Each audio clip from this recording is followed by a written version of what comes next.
आता आम्ही टेन्शन नाही घेत मराठा समाज.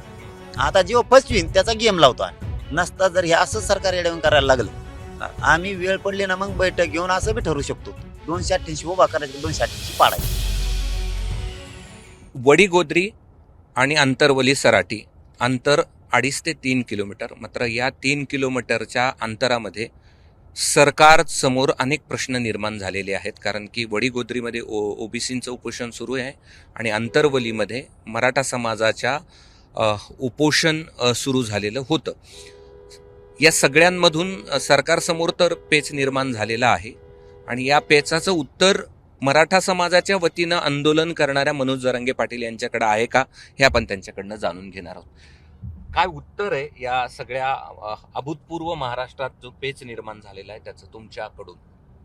नाही, माझ्याकडं नाही, हे सरकारकडं उत्तर याचं. कारण सरकारनं लोकांना बोलायचं, जुने असणारे आंदोलनातले नेते बाजूला सरायचे, नवीन उभा करायचे आणि जातीय तेढ निर्माण झालाच पाहिजे या उद्देश डोळ्यासमोर ठेवून आंदोलन उभा करायला लावायचे. त्यामुळं सरकारच करतंय. त्यामुळं आंदोलन करणाऱ्याला दोष देऊन उपयोगच नाही. कारण आम्ही त्यांना देणारं नाहीत आणि त्यांना कधी विरोधक मानलेला नाही. याला दोषी पूर्ण सरकार आहे. हे सरकार जाणून बुजून जातीमध्ये तेढ निर्माण करायचं काम करतंय आणि याला जबाबदार मात्र 100% सरकारच आहे. सरकार आहे का सरकारमधले काही नेते आहेत? हा, तेच सरकार म्हणजे ते मंत्री त्यांचे काही की ज्यांना मराठ्यांविषयी खूप राग आहे, द्वेष आहे. कोण? मराठ्यांचा आहे, येतील पुढं, येतील वेळेवर होतं सगळं, वेळेवर सांगता पण येतं, वेळ येऊ द्यावं लागते त्याला. पण सगळ्यांच्या निदर्शनास आलेलं आहे. कारण याच्या अगोदरही तिथं आंदोलन झालेले, त्यावेळेस नाही ना इतकं सरकारनं लक्ष घालून हे केलं. ते लक्षात येते तेव्हाच काय ते. परंतु जातीय तेढ निर्माण नाही होऊ देणार मराठी, 100% नाही होऊ देणार. एखादा अर्ध पाऊल मागं पुढं सरकल, पण आमच्या गावखेड्यात आम्ही वातावरण दूषित नाही होऊ देणार. सरकारची इच्छा मी कधीच पुरी होऊ नाही देणार. इथून मागेही त्यांचे षडयंत्र मोडलेले, इथून पुढेही मोडणार. पण आम्ही गावखेड्यातले ओबीसी बांधव आणि मराठा बांधव मात्र अंगावर जात नाही. किती ओरडू द्या कुणी, नाही जाऊ देत. पण आताच परिस्थिती तशीच आहे ना. मग आता त्यांचं काम आहे परिस्थिती तयार करून घेणं सरकारचं, सरकारमधल्या मंत्र्यांचं की ज्यांच्यात ठासून ही भरलेला आहे मराठा द्वेष. दाखवू ना, आहे 2-4 महिने समोरच आहे ना. त्याला ते काड्या करणारे घरी पाठवू ना.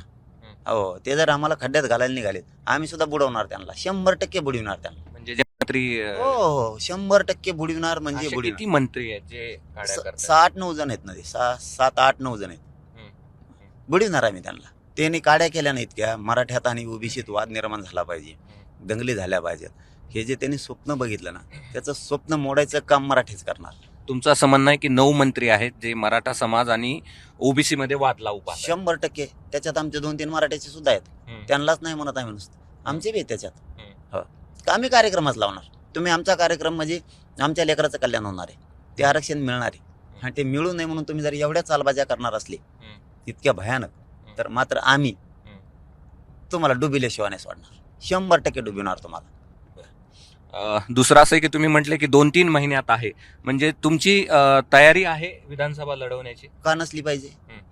जर तुम्ही आम्हाला देणार नसलात, आमच्या संग खोटं बोलणार असलात, सगळ्या सोयीच्या अंमलबजावणीसाठी कायदेतज्ञ तुम्हीच आणले, आता तुम्हीच भाष्य करणार, अमकं होणार तमकं होणार, टिकणार नाही. ठीक आहे ना, तू नको टिकून देऊ. आम्ही आता रडत बसणारे नाहीत पहिल्यासारखे. ते पूर्वी होतं, सरकारने फसविलं का आपण काय म्हणायचं, हाताला हात बांधून टाकायचं आणि म्हणायचं हात बांधल्यासारखे व्हायचे. आता काय करावं, सरकारला काय करावं? आता तसं नाहीये. आता सरकारच पडित असतो आम्ही. कारण त्यावेळेस आम्ही एक नव्हतो. आता आम्ही टेन्शन नाही घेत मराठा समाज. आता जेव्हा फसवीन त्याचा गेम लावतो आम्ही. हा, आता एकदा लावला आणखीन लावणार आम्ही, जमून गेम लावणार. बरं, तुम्ही असं सांगितलं होतं की 127 जागा ज्या आहेत, 123 ते 127 या तुमच्या समोर आहेत काही सर्वेतून आणि तुमच्या चाचपणीतून पुढे आल्यात. त्यातलं विभाग वाईज काय सांगता येईल का, कोणत्या विभागातून तुम्ही किती जागा? नाही, आता ते लिहिलेलं आहे ते. आता माझ्याकडे प्रत्यक्ष असं नाहीये, मला इतकं डिटेल आठवणार नाही. पण मराठवाड्यातल्या जागा आहेत काही पश्चिम महाराष्ट्रातल्या. नाही, ते आता असं नाही सांगता येणार मला. डिटेलमध्ये घेतले म्हणजे पहिल्या टप्प्यात घेतलं, आणखी घ्यायच्या राहिल्यात मराठवाड्यातल्या. आम्ही पहिल्या टप्प्यात 24 जागा बघितल्या होत्या, त्याच्यानंतर दुसऱ्या टप्प्यात आम्ही 43 बघितल्या. आता तिसरा कालपासून सुरू केला आम्ही पुन्हा. त्यात मराठवाडा आहे, पश्चिम महाराष्ट्र आहे, कोकणातला काही भाग आहे, मुंबईतले भाग आहे, उत्तर महाराष्ट्र, विदर्भ, यातले आम्ही ठराविक टार्गेट केले सध्या. तर आता आम्ही ते 6 टप्पे करणार आहेत.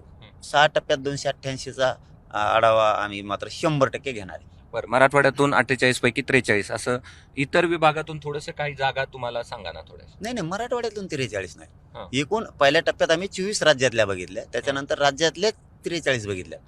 ते काही ठिकाणचे आहेत, काही ठिकाणचे तिकडचे आहेत, काही इकडचे आहेत. अशा हिशोबाने आम्ही ते बघायला सुरुवात केलेली आणि आम्ही 6 टप्प्यात 288 बघणार आहेत. आणि मेन फोकस किती जागेवरती करायचा आहे हे डिटेल आमचा 6वा टप्पा झाल्यावरच लक्षात येणार मराठवाड्यातल्या 48 पैकी किती लढवणार आहे?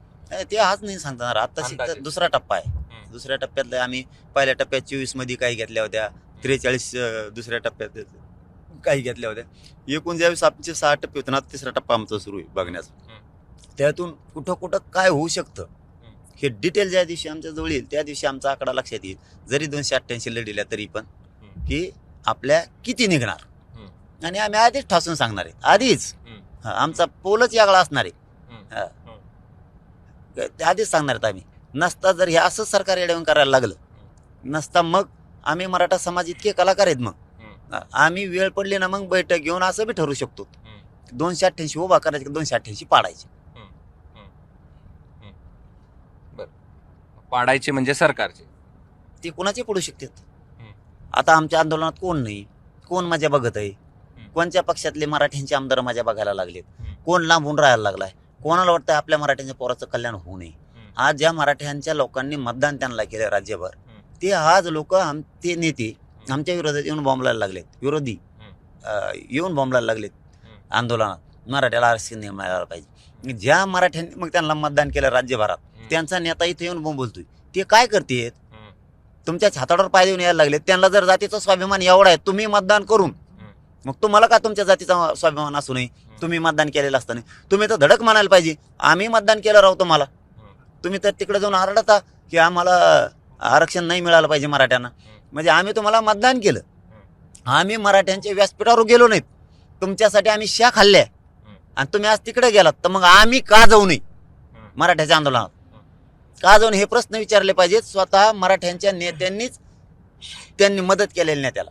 आम्ही पण आमच्या जिथं जिथं सभा आहेत मराठ्याच्या आंदोलनाच्या रॅल्या आहेत तिथं आम्ही पण चाललोत आता आणि ताकदीनं लोक घेऊन चाललोत. हे सुद्धा आता म्हणण्याची वेळ मराठ्यांच्या नेत्यांवर आलेली. ते जर नाही आले तर मराठे त्यांना पाडल्याशिवाय सोडत नाहीत.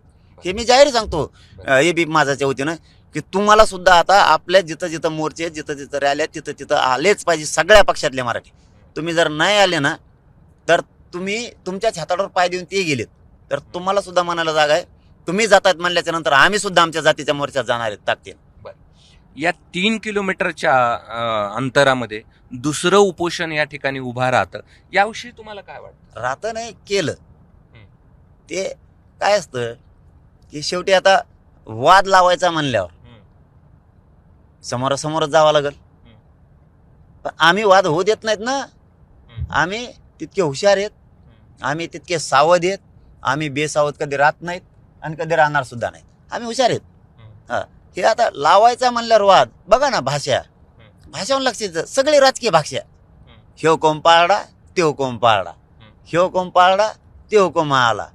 मराठीचे पडली, मराठीचे बी पडली. याचा अर्थ ते होतो की समोरासमोर जाऊन जातीय तेढ निर्माण करून दंगल वाद घडवायचा. हे त्यांचं काम आहे. पण ते मी होऊ देत नाही, अजिबात नाही होऊ देत. कारण तुम्ही कितीही केलं, तुम्ही कितीही काही म्हणले तरी आम्ही नाही होऊ देत कसल्याच परिस्थितीत. आणि त्यांना तेच घडवायचे, वाद घडवायचे. आता समजा आम्ही तसं केल्यावर समजा आता 1-2 वर्षांनी त्यांनी उभा केलं आंदोलन, आमचं संपलं आंदोलन, त्यांनी उभा केलं. मराठ्यांनी त्यांच्या पुढे अशी उभा केल्यावर किती वाईट वाटेल. अजिबात इष्टेतून आरक्षण मिळू द्यायचं नाही धनगर बांधवाला. आम्ही असं म्हणायला चालू केल्यावर किती वाईट वाटेल. आमचा हक्कच आहे. धनगर बांधव कोण समजून घ्या ना. आम्ही 1884 पासून आरक्षणात येत. तुम्ही आत्ता आला स्वातंत्र्य मिळाल्यावर 1947ला 48ला मराठवाड्यात 48ला इकडे आलाय. कमून समजून घेत नाही. किती दादा हे बघा, पत्रकार म्हणून नाही पण सत्यची आम्ही आधी आरक्षणात येत. तुम्ही कसं काय विरोध करता? तुम्हाला वाटतं आमच्या मराठीची पोरं मोठी होऊ नये? एक शेवटचा प्रश्न असा आहे की सरकार तुम्हाला म्हणतं की तुमचे प्रश्न मार्गी लागू, सगळे सोयरेचा प्रश्न मार्गी लावू. सरकार ओबीसी आंदोलकांना देखील म्हणतं की ओबीसीतून मराठा समाजाला आरक्षण देणार. काय तुम्हाला म्हणताय की ओबीसीचा जो ओबीसीतून सगळे सोयरेचा जो तुमचा प्रश्न आहे तो मार्गी लागू, ओबीसीतून तुम्हाला आरक्षण देऊ, आणि ओबीसींना म्हणताय की नाही म्हणजे मराठा समाजाला ओबीसीतून आरक्षण देणार नाही. मी पुन्हा एकदा क्लिअरच सांगतो एबीपी माझाच्या माध्यमातून सरकारला, आम्ही ओबीसी आरक्षणात येत तुम्ही त्यांना ठासून सांगा. तुम्हाला सत्य सांगतो, मराठा तुमच्यापासून तुटणार नाही आणि ओबीसी सुद्धा तुटणार नाही. खरं सांगितलं तर मराठवाड्यातला मराठा हा 200 वर्षापासून आरक्षणात तो घ्यावा लागणार आहे, त्याच्या नोंदी आहेत ह्या घ्यावा लागणार आहेत, ते आम्ही रोखू शकत नाही, ठासून सांगितलं पाहिजे. तुम्हाला सांगतो एका दिवसात वाद मिटवतो. पण हे म्हणते देत नाही आणि ते म्हणते मिळून देत नाही, आम्ही म्हणतो घेणार. मग ह्याच्यात तेढ निर्माण व्हायला लागलं. सरकारने खरं सांगितलं पाहिजे, खरं बोलायला शिकलं पाहिजे की त्यांचं आरक्षण आहे, त्यांचं सातारा संस्थांचं गॅजेट आहे, बॉम्बे गव्हर्नमेंटचं आहे मराठ्यांचं, हैदराबाद संस्थांचं गॅजेट आहे मराठ्यांचं मराठवाड्यातल्या. हे आरक्षणात पूर्वीचेच 200 वर्षापूर्वीचे आहेत.